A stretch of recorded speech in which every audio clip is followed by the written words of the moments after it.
अभी आप जब बता रहे कोलकाता मेयर पद से टीएमसी में उठापटक पर केशव प्रसाद मौर्य का तंज, ममता की निर्ममता से टीएमसी तृण तृण हो गई है।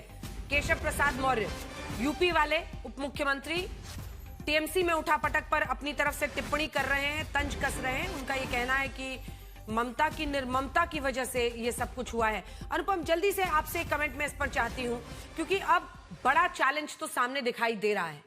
लेकिन जब मैंने देखा ये ऋतव्रत बाहर निकल रहे थे तो उन्होंने, ऋतव्रत बैनर्जी ने कहा कि हम उनको अपना एडवाइजर चाहते हैं। ये किस भूमिका में अब ममता बनर्जी को चाहते हैं ये लोग, इसका क्या अर्थ निकालें?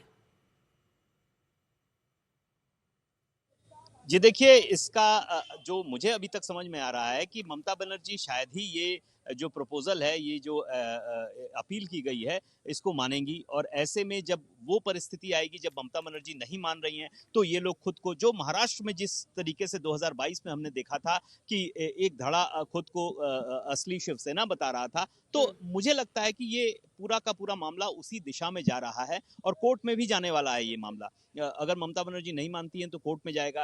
महाराष्ट्र के सिलसिले में भी यही हुआ था, अंत में सुप्रीम कोर्ट में गया था मामला। तो ये फिलहाल तो ऐसी स्थिति मुझे दिख रही है कि जिस तरह की अपील इन लोगों ने की है ममता बनर्जी से, एक तरह से उनके आदेश को डिफाई किया गया। सबसे पहले दो लोग जिनको निष्कासित किया गया था, संदीपन साहा और ऋतव्रतो, उनको तो पार्टी से ही निकाल दिया गया, लेकिन ऋतव्रतो को ही इस पूरे धड़े ने लीडर ऑफ ऑपोजिशन बना दिया। अब यही धड़ा ममता बनर्जी से अपील कर रहा है कि आप हमें मान्यता दें और हमें गाइडेंस दें। तो ऐसे में ममता बनर्जी के लिए बड़ा मुश्किल है इस बात को मानना, क्योंकि जिस उसमें इस पूरे धड़े ने काम किया है, और ममता बनर्जी ने जैसे शोभनदेव चट्टोपाध्याय को बनाया था लीडर ऑफ ऑपोजिशन, वो उनकी बात को पूरी तरह से नकार दिया गया है। तो अगर ममता यहाँ पे ये बात मान लेती हैं तो आने वाले दिनों में इसी धड़े की बात ममता बनर्जी को माननी होगी। और जहां तक ममता बनर्जी को मैं जानता हूं, संभवतः वो इस अपील पर राजी नहीं होंगी, और ऐसे में तृणमूल कांग्रेस में असली तृणमूल कांग्रेस कौन है, लड़ाई वो शुरू हो जाएगी।